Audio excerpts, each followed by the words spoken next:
Without further ado, you're all here because Umpire at Home returns with a really special umpire. I'm so excited to have him on. I've been very privileged to know him for a little while and have obviously, as you've all noticed, as I clip my indoor matches, I am a big admirer of his work on the pitch. Also, because he does so many games, he's basically doing them all anyway. So that's the thing. So hopefully, I'm going to get this right. I am going to add, and there he is, I think, on the broadcast. Lee Barron, or Baz, as many people know him. Welcome to Umpire at Home. How you doing? All right, yeah, not too bad. Not too bad. Just enjoying the British weather at the minute. So we need some flippers and snorkel tomorrow. We'll see. I understand it's been 3 days of gray and wet, and you're basically just living out English winter. So right. There you go. Everybody gives me a hard time for living in Calgary, but sure, it might be -5 outside, but it's beautiful sunshine and snow, and it looks great. So that's kind of more important, isn't it? Maybe. There you are. So, Baz, let's get things started because there's a slim chance, although not very large, that there's some people watching this broadcast who don't know everything about you. So could you just give us a rundown of sort of, quickly your start into hockey, but specifically umpiring and how you got into the indoor game in England? Yeah, I think interesting that indoor in England used to be a lot bigger than it is now. Mm-hmm. So I think years ago when I started, every county had pretty much an indoor league. So yeah, a lot bigger than it is now. Very few and far between are the indoor leagues, unfortunately. That's just the way the game's gone. So yeah, I used to play indoors when I was 17, 18. We used to play every Tuesday or Wednesdays in Yorkshire and further afield. So that was my kind of introduction to indoor. Before that, it actually started at school. Like a lot of people, my introduction was at school by one of my biology teachers, strangely enough, not a PE teacher, a biology teacher, who actually played for one of the local teams. So there's about a dozen of us in the school sports hall, and we do some training and things, and I ended up playing for the same club actually. So yeah, that was kind of the introduction. Oh, you've frozen a little bit, but that's okay. Okay, that's fine. We used to play on a Wednesday night at a place called Herringthorpe in Rotherham, and basically I would play 2 games and then umpire a game. And in those days, we used to play a lot against Sheffield and Doncaster, and there was 2 guys that did exactly the same as me. One was called Richard Wilson, who at that time was probably one of the world's best umpires, which I didn't really know at the time.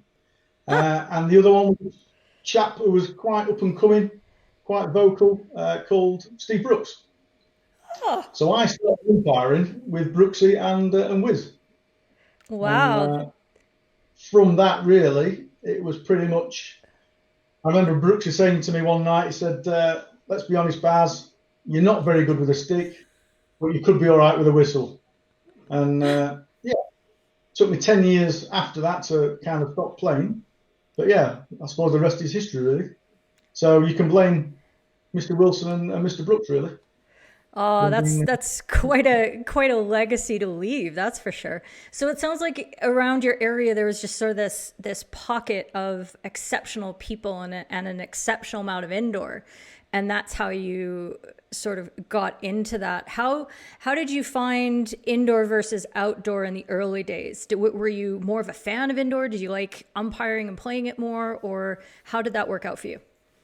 I think because I umpired and played it, I got kind of a love for it. And I think the fact that we used to do it kind of, what we're talking, September to February, it was nice and warm in the sports hall and didn't get wet. So there was an added bonus to that the English weather didn't affect it. So yeah, it was quite nice, and it was good for the fitness and good for the skills, and yeah, developed a love for the game quite early, I think. And actually, I probably started umpiring indoor before I started umpiring outdoor properly. That was going to be my So next question, because it sounds to me like you were so embroiled in that's probably where you went. So that's something you've got over me. I would have started umpiring indoor 6 months after I started umpiring outdoor. So maybe we can call that simultaneous over the time, but there you go. Yeah, so that's something we definitely have in common there, because here in Calgary, we have this really strong pocket of indoor, and we play, 6 months of every year, of course, so that really gets us involved. So I totally understand how taking shelter from the elements is one of the best parts about umpiring indoor. I don't know why more people don't do it over there. It's very, very compelling. Oh, there you go. So tell me about your, before we start getting into sort of tournament specifics, and we're going to go through your most recent Indoor World Cup final, pick up some clips from there and sort of talk about that experience. And that was back in 2008. But before we get there, I just kind of want to talk about, from your perspective, how do you see differences between indoor umpiring and outdoor umpiring in general? Well, let's forget about the number of players on the pitch first, because we tried a few years to get two less, and that just didn't work. To be honest, we ended up with a game of chess. So let's keep it to the six we've got. And I think the fact that you can't hit the ball or slap the ball, or even lift the ball in terms of 3D skills, unless you're shooting at goal, adds a real different dynamic to it, really, in terms of the game, more of a team game. And then you put the boards on there as well, which is like the seventh player, if you like. Totally, the angles and then the speed of pass and everything just much different.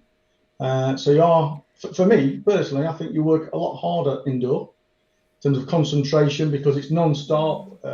It's from end to end. You quite often will see goals scored from one side to the other within seconds. You don't have the long build-up plays like you do outdoor. So yeah, fast and frenetic, fast-flowing game really sometimes. Yeah, sometimes. Not when I'm playing, but when everybody else is playing. Absolutely. There you go. So in terms of your sort of match preparation, because you are still a very high ranking, because you are FIH outdoor. No. No? Oh, I No. had that wrong. I thought you were. But anyway, National League, Prem panel in England for outdoor, which is absolutely nothing to sneeze at. We know that. How do you feel like preparation for matches is different between the two? Do you do anything different physically or mentally, or do you try to stick to the same sort of routine? No, very different actually. And I spoke about this at our recent conference. To be fair, normally it would start around about October time when I'm thinking about the indoor season that's coming, and I just try and break things down into 20 minutes. So 20 minutes of cycling or running the bleep test, which means I'm doing 20 meters, and then just walking and running and thinking about the game itself. So everything's geared around that indoor kickoff, because sometimes we might have no training games. It wouldn't be uncommon for the first game of the season for me to be the first Prem game of the year. So you go straight into it. And yeah, you don't want to be blowing or allowing lifted balls across the stick and a good bit of 3D skill. So you've got to very quickly switch between the two. And I think, to be fair, I've done quite well at that over recent years, because I would always not umpire outdoor when I'm umpiring indoor. So my outdoor season would normally not start again until end of February or March. So I certainly wouldn't, once I started indoor, I'd leave it until I'd finished. Right. Because otherwise I would get myself confused. Yeah. And I must admit, it wouldn't be unheard of for me to blow drilling outdoors first day back. And I think we've all been there a little bit. But Yeah. Well, that makes sense to me in a lot of respects, because it's about danger, and you're not calling drilling, especially at your level, when we're applying that subjective feeling to it, we're not reacting to the technical aspects of the drill. We're reacting to the danger of it. And, you're a player, I'm a player. So many umpires are actually players, and we do feel that visceral reaction to that danger in our gut. And we go, oh my God, I don't want to see that. And it's interesting how we have such a higher tolerance for that kind of thing in outdoor than we do in indoor. Do you see a day where we might be changing that up a little bit in the outdoor rules? It's a very different dynamic to the game, I think, in terms of where the feet come into it indoor and where they come into it outdoor, because you haven't got the boards to think about and things like that. But in that instance, I did get away with it because the stick actually hit the defender in the chest. And although I termed it drilling at the time, it was actually dangerous. So, but I think, to be fair, the principles still apply. If the action is danger and it's dangerous, then why not penalise it, indoors or outdoors? We've got to look after the player's safety at the end of the day, and that's one of the pillars of umpiring. Yeah, absolutely. That makes a lot of sense.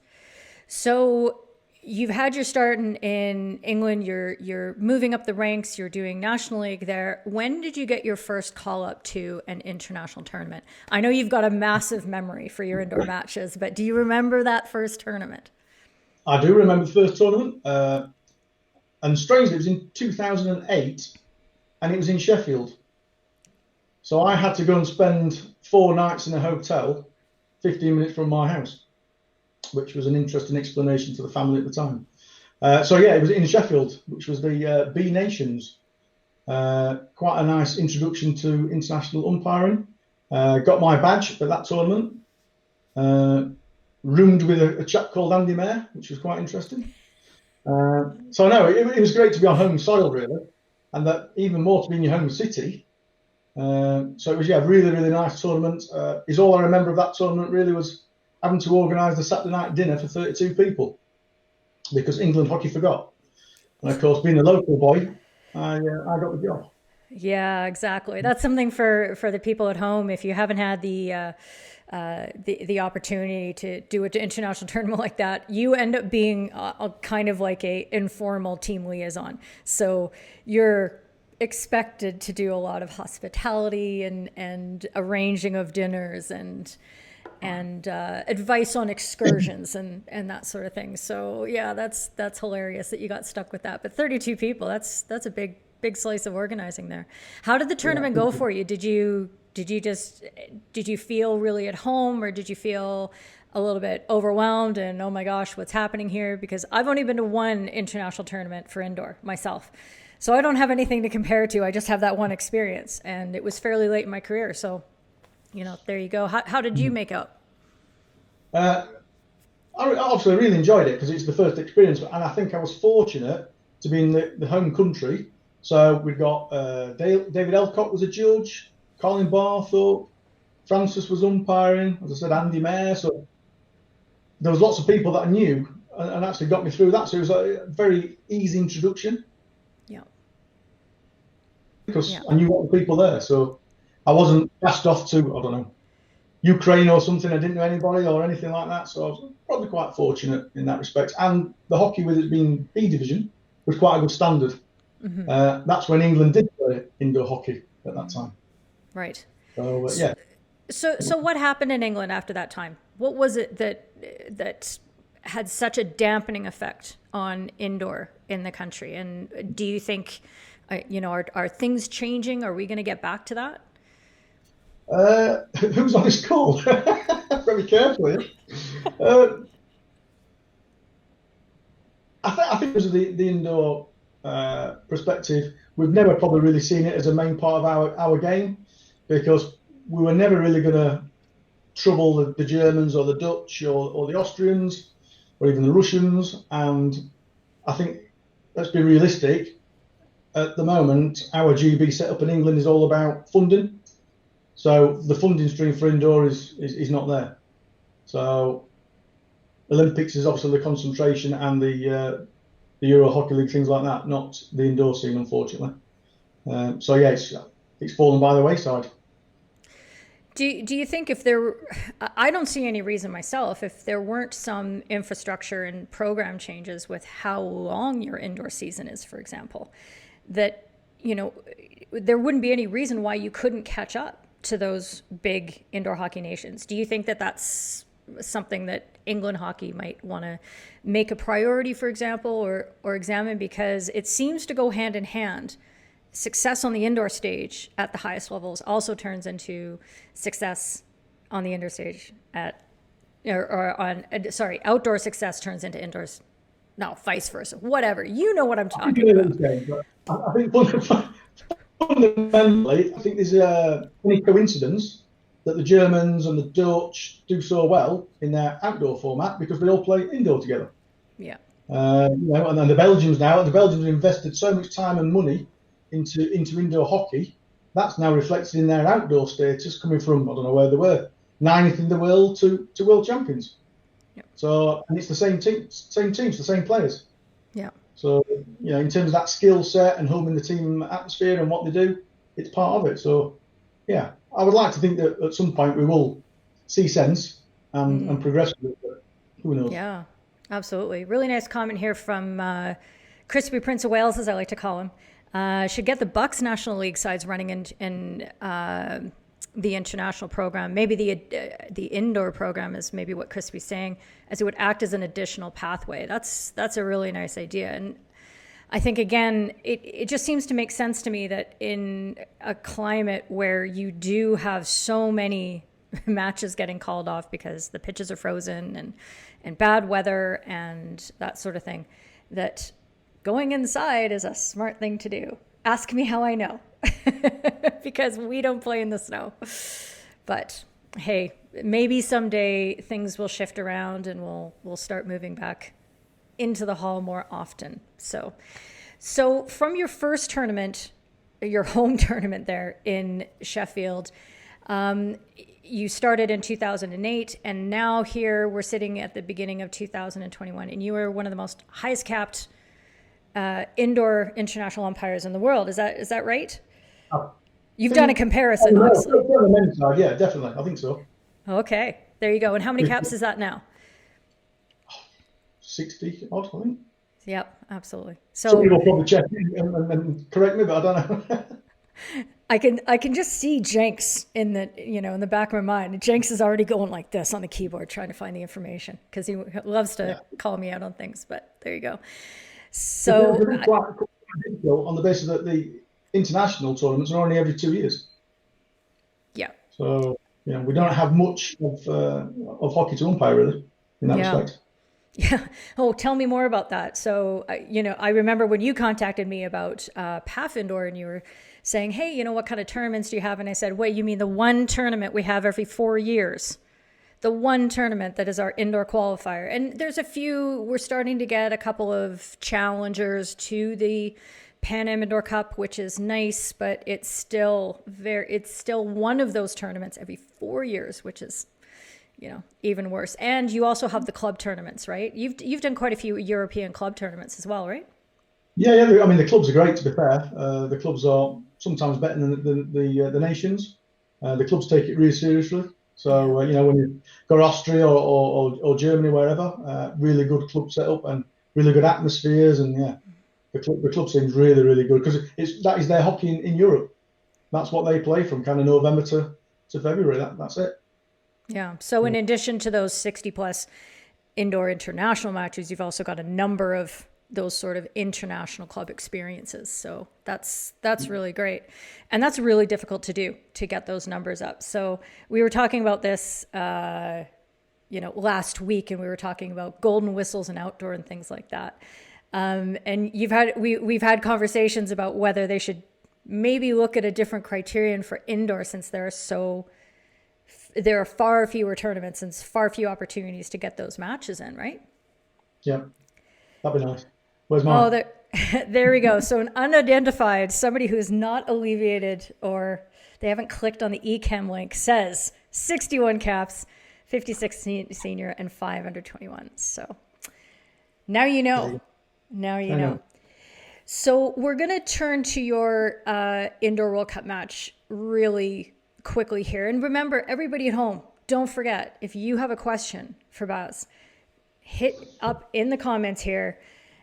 And if it's impolite, I'm guaranteed to put it. No, keep it clean, folks. Keep it clean. This is going on all the social media platforms, and they demand a certain sense of propriety from us. So, but we'd love to have your questions and your input and all of those things on board, because watching guests squirm as much as I do would be a very nice thing for me. So you've done 2 Indoor World Cups, is that correct? Or no, you've done 3.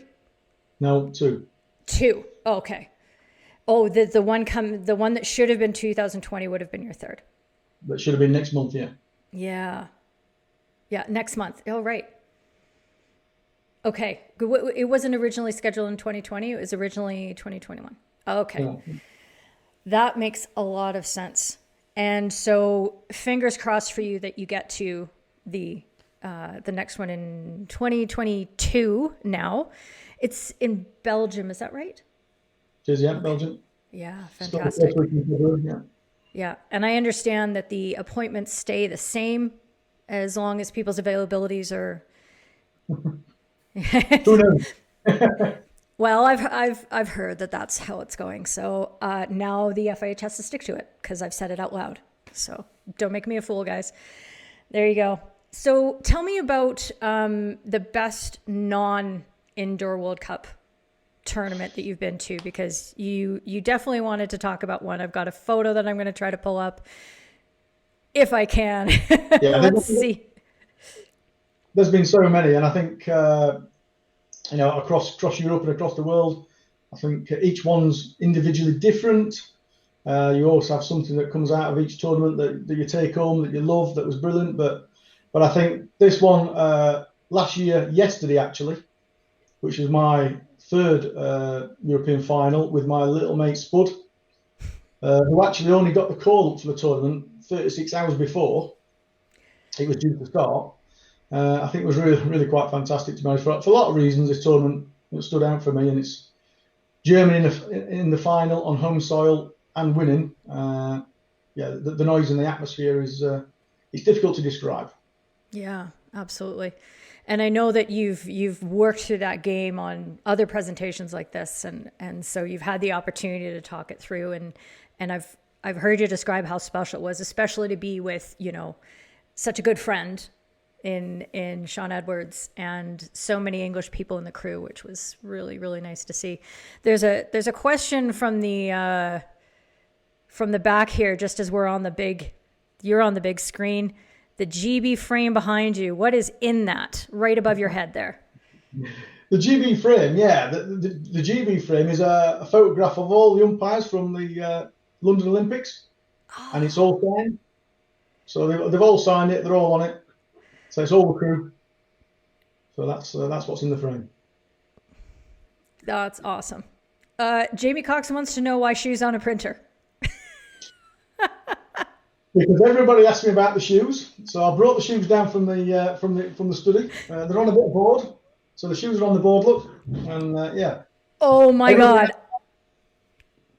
Everybody asked me why the shoes are so shiny, but the shoes are over 10 years old and they've done over 200 games, so they only come out for the indoor. That's it. Did you do this yourself, or was this a gift from somebody? On the board? Yeah, the shoes on the board. Yeah. No. Come on. Oh, you did. Oh, okay. I thought it was like an art installation, which would be amazing. Not yet, but maybe soon. Just nail them on and then put it up on the wall. It would be so hilarious. I would pay money to make that happen and see all that. Okay. There's another really good question in here. This is Jane Evans asking, what is the best way to get into indoor umpiring? And I'm sure that depends on what country you're in, but let's assume we're talking in the UK here. Yeah, well, it's difficult depending on what region you're in. I know there's still a lot that goes off in Hampshire and further down south. Certainly in the north, we have very few tournaments now. But yeah, local associations is a good start. I'm sure you'll find a league somewhere. I'm also involved in something else in indoor hockey, which is the Indoor Hockey UK, which is a little, not say a franchise, but it's something that we've been developed with the kids, really. It's been going for many years, and it's just got bigger and bigger. Mm-hmm. So we're now getting these test events, or we should have had, but we're not this year, obviously, from the Copper Box to one in Derby. We're trying to get one further north, another one in the south somewhere. So, yeah, hopefully it'll get some momentum and more opportunity, really. But yeah, local association is a starting point. Yeah. Inga just making a comment here that sometimes getting a reply is hard. So my advice would be, I mean, you're everybody who's watching at home, you're meeting Baz here. You know that with all the umpires that I've had on and all the connections that we're trying to create through, FH umpires and other groups like that, is that sometimes the best way is just to reach out to somebody that you know who is senior in your somewhat area, and they'll help you, right? I mean, we all love to mentor, and we love to be able to get people involved, because if somebody's putting up their hand, we know that you're passionate. So don't be shy about reaching out to somebody like me, Baz, Sean Edwards, tons and tons of people who are here on this call. Reach out to them, and you never know who they can get you in touch with. So don't be dissuaded. Sometimes associations just don't have you're getting to the volunteer who maybe doesn't know themselves, and that creates an obstacle for them. Get in touch with Baz. He'll sort you. There you go. I just voluntold you. You are officially voluntold. Okay, let's see. Oh, here's Ian just mentioning he loves to help out at Indoor Hockey UK, which is great. Okay, we're going to get to the Indoor World Cup final in just a second, but a mutual friend of ours, Anna, would like to know, what is your routine before the game? God. Very different indoors to outdoors. I have a few things that I always do. So in terms of my warm-up and my stretches, and I have my little ball that I roll my feet on and things like that, because indoor hockey is quite scampery. You're on your toes a lot, and everybody knows I've probably had some calf problems in the past, but there you go. And probably the most quirkiest thing, I brush my teeth before every game. What part of my routine that I will go brush my teeth? Don't know why. Quirky, but it makes a lot of sense. I mean, why wouldn't you? You're about to blow your whistle. Hygiene is very important, and I'm sure the players appreciate it too. So it's not about the hygiene. It's the fact that you've been drinking coffee most of the day, and you go into a sports hall that's really, really hot, and before you know it, you need a drink, and your mouth goes so dry, and so it just, I don't know. One of my little things. Oh, we've all got our little things. That's awesome. Plenty of stretching, a little few sprints, and put the music on. Yep. Yeah, absolutely. I'm not going to tell you what I listen to, but Yeah. Indoor is a really interesting physical demand because, like you said, it is scampery. You're not running as far, but your motions tend to be quicker almost, and you're changing direction more often, and it's smaller adjustments but more frequent, and backpedaling, and like you do in outdoor and that sort of thing. So that all can combine into some interesting scenarios. So hopefully I've got this all queued up properly, and we're going to be able to go through all the clips. So we are heading into the Indoor World Cup final 2018, and this is Germany and Austria in Germany, correct? Tell me about your colleague before we start. My colleague, Pavel. I think we were fortunate that we did the last World Cup, the previous World Cup final together. So I think from that we've known each other for, I don't know how many years, maybe too many, but kind of trust him on the pitch. There's no doubt about that, because he kind of does what I do as well. So I know where he's going to be, kind of know what he's going to do, and we've done quite a few games together in the past, which has always been nice. And similar to the previous World Cup, we did the first game and the last game together, which was quite interesting. So set the scene and then finished it off. But no, he's a lovely chap, and his wife makes the best lemon vodka. There's no doubt about that. Oh, wow. Good to know. I'm sad now that I've never met him, because that would come in handy. Okay, so you and I, we picked out, well, you actually did most of this work and picking out all the clips that you wanted to sort of talk about. So we're going to start working through these. And again, for people at home, I'd love for you to chime in with your questions about things when you see them. Remember, there is a little bit of a delay, so I might have to come back and get to something as much as possible. But hopefully this is all going to work. So we're going to start off pretty early in the game here. Oh, money.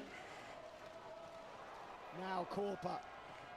Great tackle from Vine. And we have an example of something that The shot by Aiton. I showed off in the trapping Ruly Tuesday. Saved by So why don't you talk us through exactly what is happening?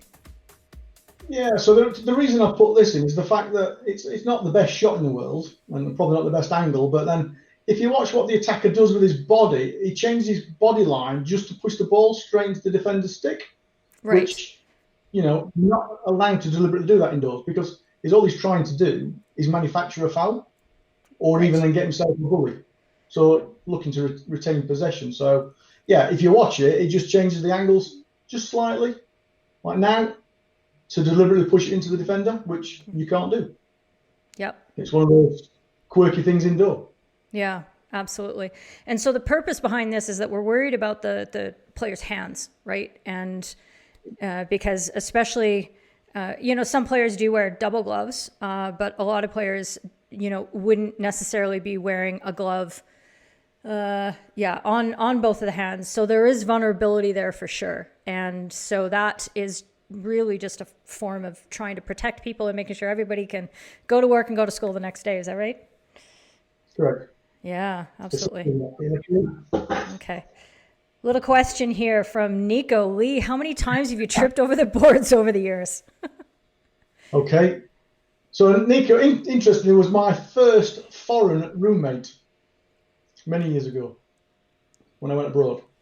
So there you go. But I'll touch wood now. The boards are either your friend or your enemy, and I'm quite fortunate that the boards have been my friend over the years, and I've seen a lot of people nosedive over the boards, and it's part of the reason why you see me with my foot on the boards a lot, because I'm always trying to work out where the boards are. So that's part of the fact I have my foot on it quite regular. Yeah, it makes sense. You're touching base so that Yeah, you've got it's that physical affirmation of where it is. Yeah, I really like that. Yeah. Yeah, fantastic. Okay, let's go to the second clip here that we've got. win their third. It's a little bit later, and we've got a little bit more trapping happening here. And the ball goes to Patrick Schmidt. And you can even see Danny shaking his hand because he's been hit The first penalty corner. a little bit. But there was a couple things in this clip here. Yeah, so that's the first one that you're not allowed to do again. Drilled it straight into the player. And the second bit of this, which is obviously used on Ruly Tuesday, was the distance of the ball travelling before it's played into the circle. Mm-hmm. So here I'm kind of gesturing that, not gone 3, yeah, that's happy now. Gone 3 meters and in you go, and penalty corner. Yeah. Do you try to verbalize that, the 3 meters at all, or in indoor, does it just go too fast for that to happen? No, similar to outdoor, I will say 3 over very quickly. Okay. And for me, there's no confusion because the people in proximity can hear that. The defenders heard it, the attackers heard it, so they put it into the circle. I'm already happy. Right. Done. Okay, perfect. Yeah. All right. But you've got to do it. Yeah, absolutely. Second So many things penalty happening. Germany. Martin Heiner gets to go. So we were looking at this because you wanted to bring this up as an example of game management. Absolutely superb. Yeah, if you watch it again, just in the fact that I don't need to say anything, but my body language and gestures have communicated to the players what I want. Right. So there's a couple of whistles, there's a bit of hand movements. You can't obviously see my eyes because I'm glaring at him, but basically, bring it back where I want it, and that's as simple as that, really. Quite quick, quite early, and then off we go again. Right. So, Absolutely. as soon as you went to the other side of that halfway line, I was always going to bring it back quickly Yeah. because that's the Yeah. play. Do you find it's important to make those interventions early in a game? And does that make it easier for you later on? Yeah, because it avoids the confusion, doesn't it? So the players know where you're coming from and what you want, and as long as they start playing by those same rules, we're good to go, really. Yeah. So yeah, get in there and intervene quite quickly. Awesome. I think Nico's giving you a little stick here for your positioning in that first video, getting around the corner, which is always, it's so hard in indoor to react and things like that. So, but Nico, if you're interested in finding out more on my philosophy on indoor positioning that allows you to be in the circle earlier and in indoor, give me a shout because I have thoughts. There you go. Okay, this is one that I picked out, Lee, that I just wanted to show because I think this is one of the more unusual things about indoor hockey is we need to be watching for 3 points of contact, but there is a skill that a lot of players have developed, and you see really on this replay of shooting while falling. Do you have any tips, Baz, on how you can process that situation so you make an accurate call? I think two things. You're looking where the ball carrier's feet are and where the ball is. So in Europe, the players are very good because he knows that he can't shoot without making a concerted effort to get further away. And the only way he can get further away is to be in the air. So if he was still in contact with the ball and with his feet on the floor, he won't be able to make that shot because it would hit the defender. So Right. He's pushed it far enough away to create the angle, and then the only way then he can take the shot is to be in the air. So a good example there from Tobias. Yeah, absolutely. That's great skill. And it is tough, I think, for me. I when I'm trying to look for those situations, I try not to get too close, because if you're close, you're almost over top of the situation and you're almost try to x-ray vision through the player's body as they're there. But if you got a little bit of a distance, then you're more likely to be able to see underneath and see whether when that contact is happening. So yeah, that's definitely part of it there. Okay, where are we at? We're at 5. We're rolling through these. These are great. So another example of trapping here with a different outcome. Can you explain to us why this one was a bully when it was a trap? I think basically we're looking at this as an incidental trap rather than one player controlling it more than the other. So the ball's just there to be had, and they've both gone for make a tackle, and the ball's not coming out of there. So Pav, to be fair, was quite quick to get in and just call the bully. A few years ago, we'd probably play that for a couple of minutes, and see what would happen, which is not good for the game. So, the quicker you're in there, the better. Diffuse it. Let's reset everybody, and we'll go again. Right. It wouldn't be unheard of for that ball to get trapped again a couple of times on the bully, but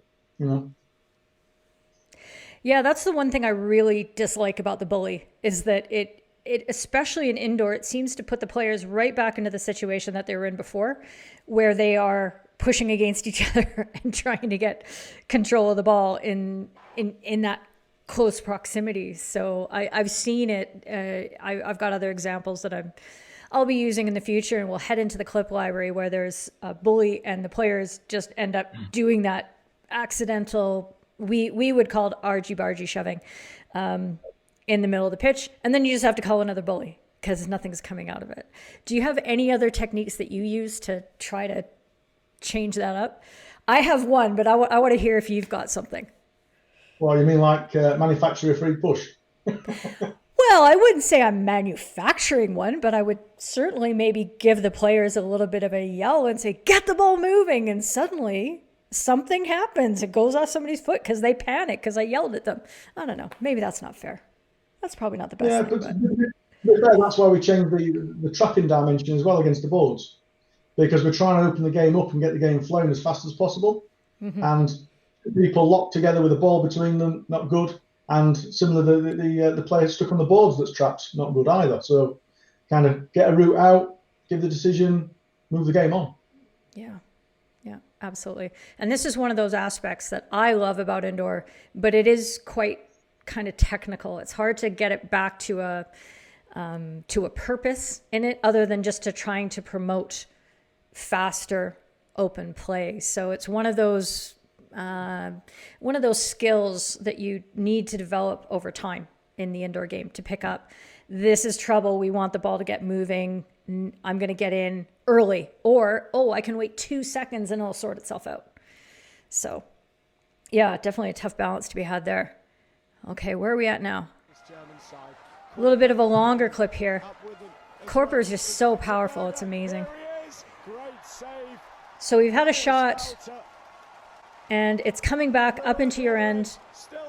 You've got your arms in the air. Tell us what happened in this example here. Well, two parts to this. One, it just shows you how quick the ball travels from one end to the other. But Christoph on the far side, and you'll see it on the slow-mo, you might not see it on the full speed. Well, the ball pops up maybe 10, 15 centimetres. Nobody near him. He's just outside the circle. It wouldn't have mattered if he was in the circle, to be fair. So, yeah, I played on from that as I would do anywhere else on the pitch. So there's no advantage gained. There's no disadvantage to the defenders. So for me, we just carry on. That's what the rule's there for. So, yeah, no, play on. It's lifted, but so. Yeah, a lot of people ask what is the criterion for a lifted ball? When do you what is the height? And I think the more important question is, how far away is the defender? So like you said, if that defender had been disadvantaged because they were close enough that they could have closed on the ball, or that change of dimensionality and the change of direction of the ball meant they had to make an adjustment that they shouldn't have had to make, well, that's the disadvantage that we're looking for, and that's when you call it. But a bigger raise further away from a defender, again, doesn't affect anything, doesn't make any difference to that defender at all. So why not just let the play go? Yeah, cause and effect. There's no advantage or disadvantage. So it's not going over his stick. He's not gained anything from it. So we carry on. Yeah. Twisty here chiming in. Good to see you, Twisty. Just saying that none of the Austrians are appealing either. And hey, let's face it, these players know when to appeal. They're not shy about putting their hands up. So there you go. Okay, let's see where we are. Oh, we're at number 7 here. Oh, Anik just asking, did he play the ball in the air? Did Christopher Burr there play it in the air on that? And, I'm obviously going to say no, he let it drop. Yeah, sorry, Anika. Unfortunately, I'm working with 720p footage in probably 15 frames per second. So trying to get a nice slow-mo where you can see exactly how the ball moves and what exactly the stick does. It's very blurry, but that's the best I can give you because that's what the way the footage is. But yeah, I back you up on that one, Baz. Definitely not. You're good. So the next example here you wanted to talk about because it's about positioning. Yeah, and it's thankfully the slow-mo is not going to work because I look really, elegant skipping across the pitch there. But yeah, this was about positioning because I know the ball or Pav's at the other end. He's not got time to come up. I've got a 6'4" goalkeeper on the floor, and the only place I can go to see that ball is to put myself in quite a dangerous position. It could be if that ball comes back, I'm right in the middle of the circle. So yeah, edge your bets. I knew I couldn't see it from the baseline, so I had to get somewhere else. Yeah, and just get on your feet to get out of the way quickly. Yep. A couple things I really like about that calculation, though, you were just saying that, and I've just paused it here to show that it could be a dangerous situation, but this is Germany's attacking this end still, correct? So you don't have any German attackers behind you on the left side. So especially here, it's not as if the ball is very quickly going to get over there because there's no reason for the ball to move into that direction. You just have a couple of Austrian defenders around you, so you are quite safe in moving into that position for sure. Yeah. I don't know if this is a universal term, but I like to call this flashing. A, because it's sassy, and B, it indicates just how quickly you're moving there. But yeah, you've come right in line with the penalty spot, right in the center of the goal, but it's a safe time to do it. And the other thing that you mentioned I really liked was that you were aware of what Pavel was doing on the other end. So you had made the calculation, I know that I can't rely on him for a close-in decision, so I need to look after it and swing up, which was really cute. Yeah. Oh, you got Isaac giving you a stick here. Careful with that position, Baz. You might get hit. No. Yeah, well, Isaac's, as we know, unfortunately ended up with a ball in the head from being in a very similar position. However, the attacker had the ball on the far side of the circle at that point, not on the baseline. So the shot was only going to go towards goal, and he was in it. Yeah. There you go. Okay, let's see. Oh, come on. I want quality banter, guys. Okay. Riding his horse, semi funny, but not as funny as I demand. Okay. So pick up your game. Thursky, I want better. And Jenks chiming in with any guest. So come on, Yeah, you but I love guys. the All right. This is the next clip, and I'm glad you pulled this one out because I felt the same thing. So what were your feelings on this when you sort of watched this back? well, watching it live, I'm looking. That's just a foul, and I'm the other end, and it's Pavel's call, and whether he was unsighted about the height of the defender's stick there, but yeah, it's a green card, and that's it. You're into the second half. It's a breakdown tackle. We should have dealt with that, and the German should have been sat down. To be fair, Yeah. watching it now, there's no doubt it should have been a green card. Yeah. I'm wondering why Ruhr put his hand in the air at that moment. I'm just very curious because he couldn't have been claiming a stick block or I don't know. He's like, please green card my team. Not sure what's happening. I think our ball, but it's certainly not his ball. If you look at that. Yeah.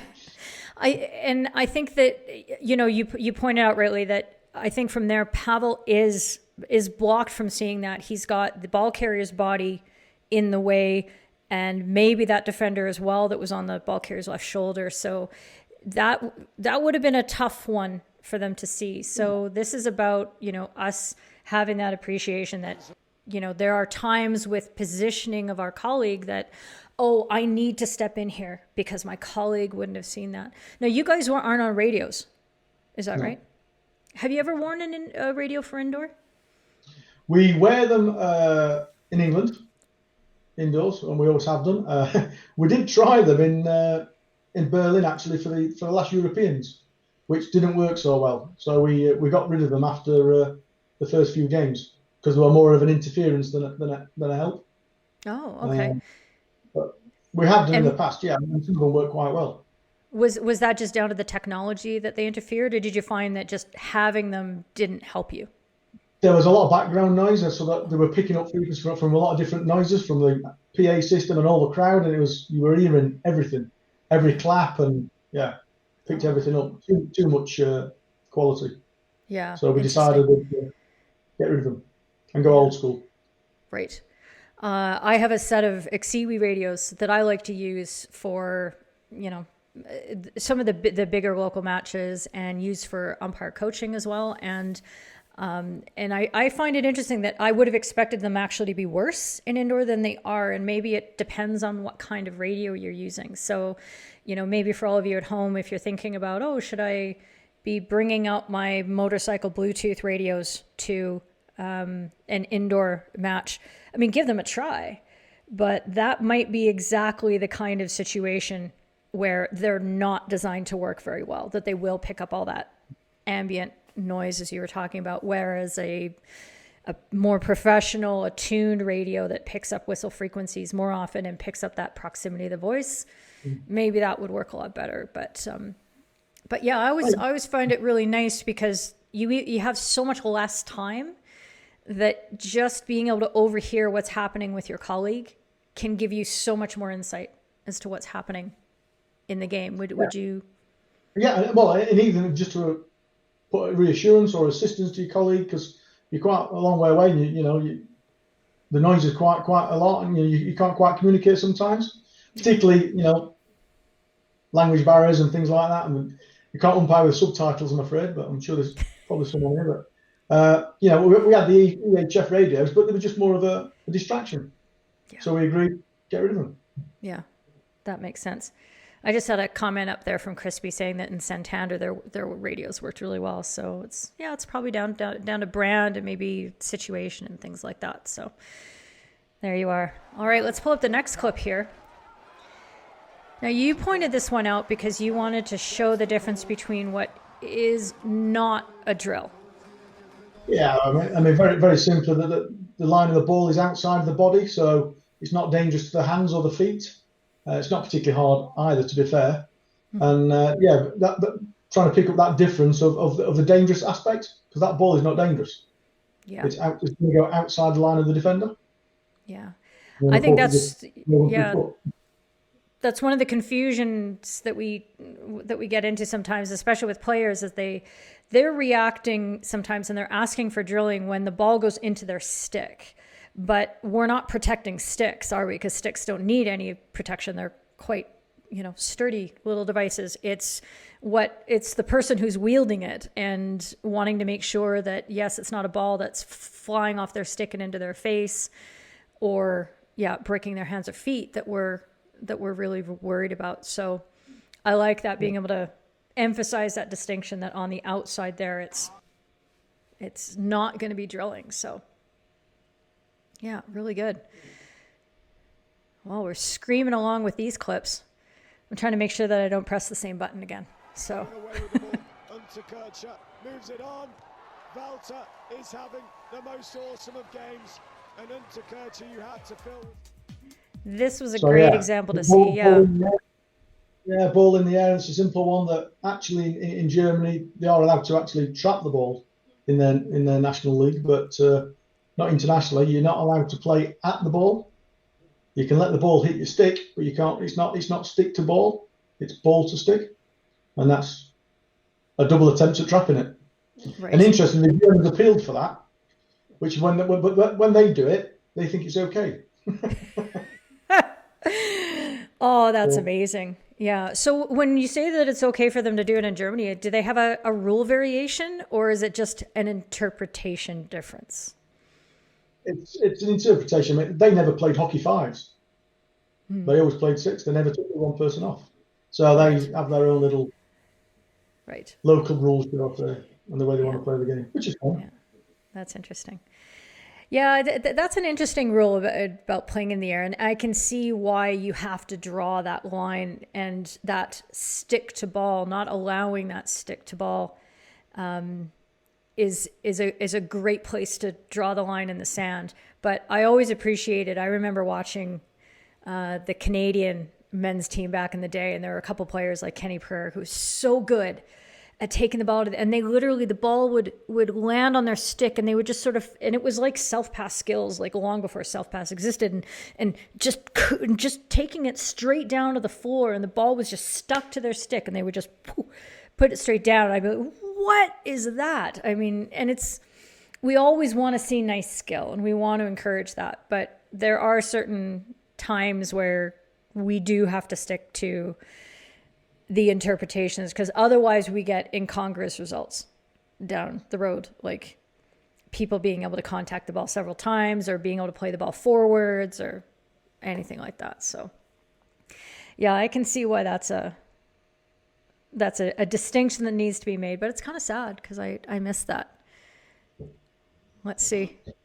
Yeah, and funnily the exact same reaction from Chris Simonbeg saying, we can always count on them. It's nice to have the players on our sides, letting us know what we're missing. Well, he didn't mean to pass to Schmidt. Schmidt wasn't even on the pitch.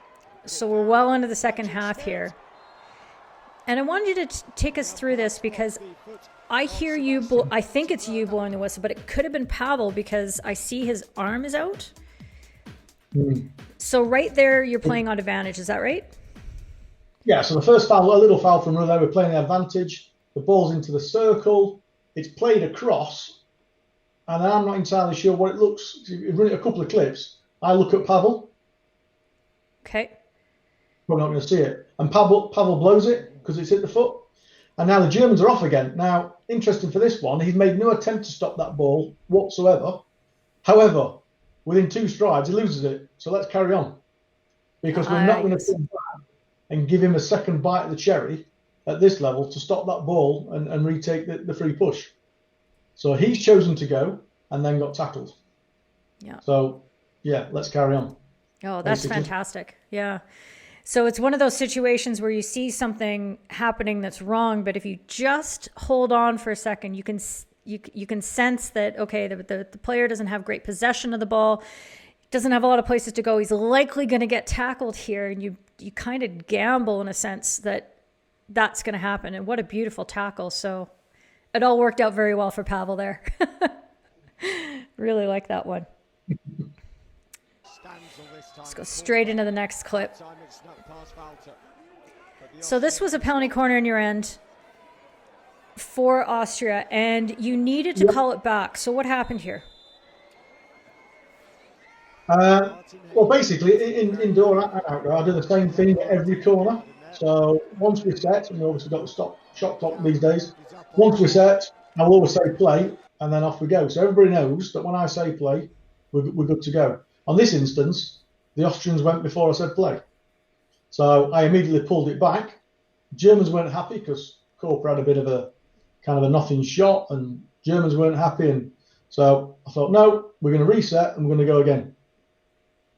As simple as that, really. So I'm in control of that whole situation.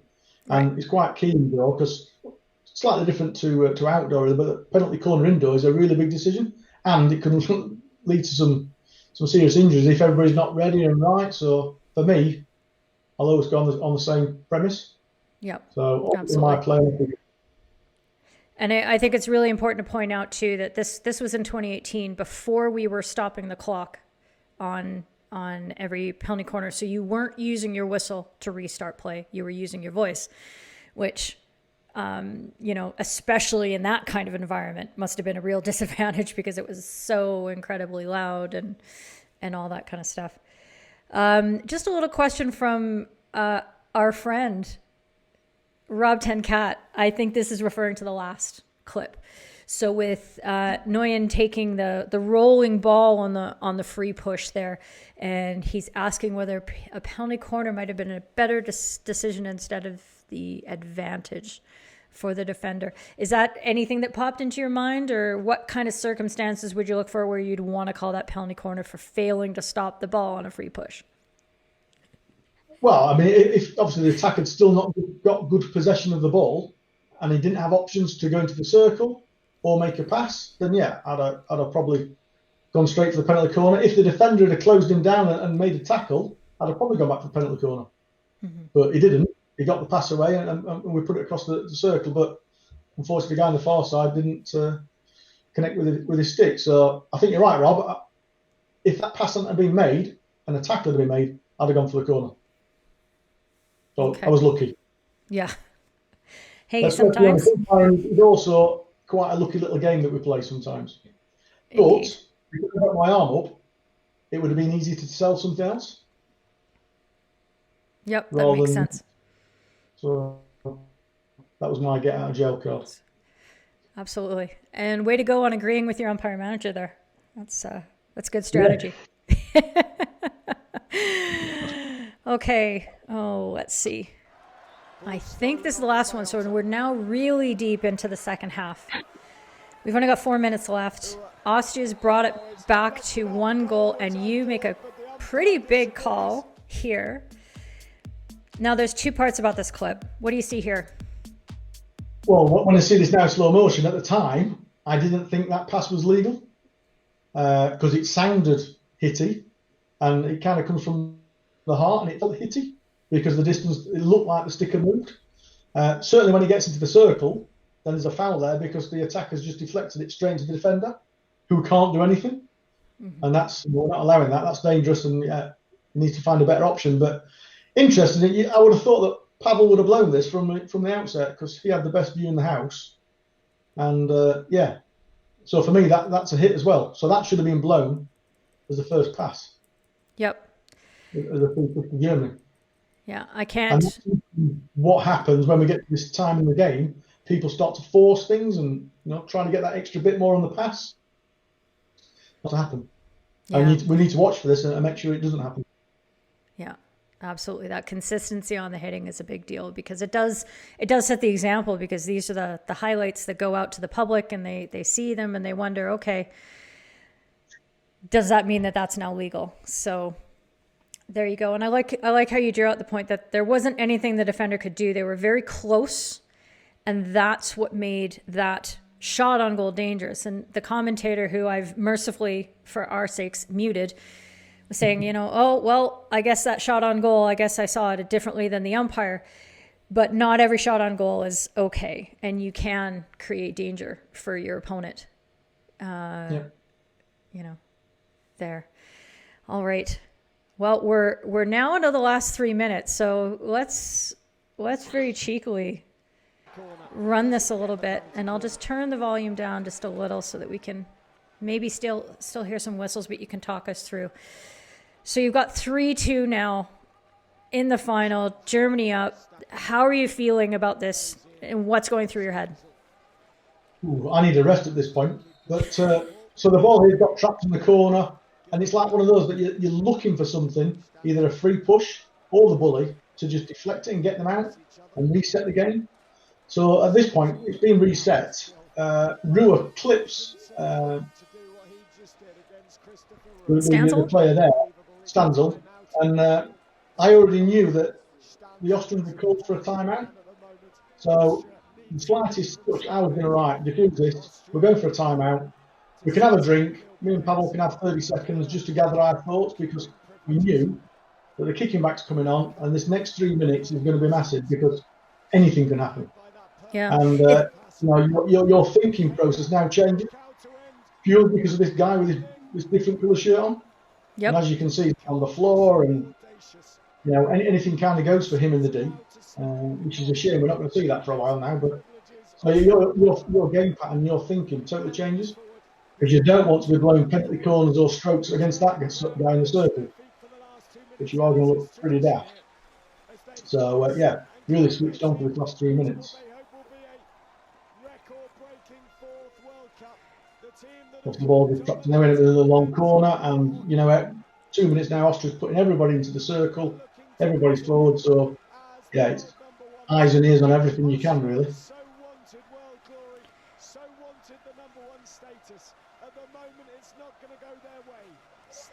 And of course, it's a couple of players from Austria, and it's slowed down, and hopefully you'll see this, but everything the Germans were asking for previously, in their eyes, is now not a foul. That was a massive raise and very, very easy. It's interesting how they could even say anything about that. Well, exactly, but we're now into the last. We know if it's a goal, it's a draw. So, interesting that their thinking process. Well, that's not a foul, but the previous 3-4 of them were. Yeah.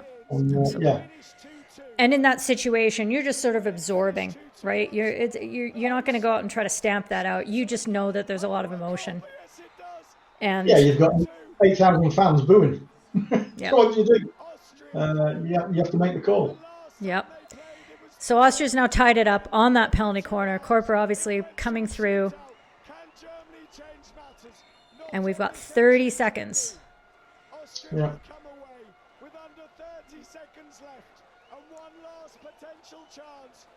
So again, now still in the balance, could go either way. Nobody wants to give anything away. This is the point, you're just trying to keep it simple.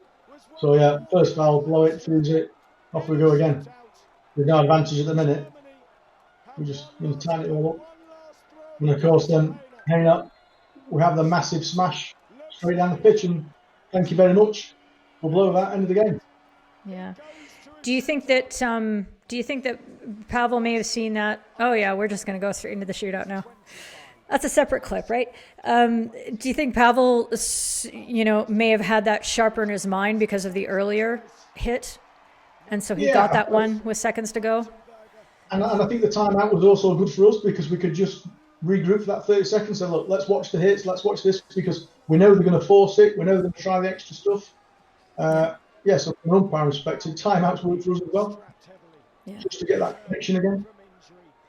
So one of the reasons I wanted to bring out the shootout in this, first of all, it decides the game, but it's also neat to see the shootout in indoor, because we haven't seen a lot of them, not like we have seen so many pro league, shootouts and that sort of thing. So take us through your process here and how you're handling the shootout, because you and Pavel are a team on this, on the same circle. Yeah, we are a team. We're operating as a team. So, if there's a decision, in theory, I could also make it for the defence or the attack. I'd like to think Pavel would get there first, to be honest. I lost the toss anyway, so he got to be the lead umpire, unfortunately. And he also said that I'd give him more goals in the game, so he wanted to through. But, you're just kind of watching for everything here, because we have no video replays. We can't take it upstairs, we can't reconfirm, we can't you've got one shot at this, and we've got to be eyes on everything really. So this is very intense, very full concentration. Yeah, absolutely. So, do you think that there would be any place for referrals in a shootout or in indoor period, or do you think that the game is just too fast and it would be it wouldn't be an asset to the game? Yeah, I think sometimes it would definitely, but I think that the game's just so fast that by the time one of the players has tried to get my attention to call for a referral, it could be the other end and we could have scored.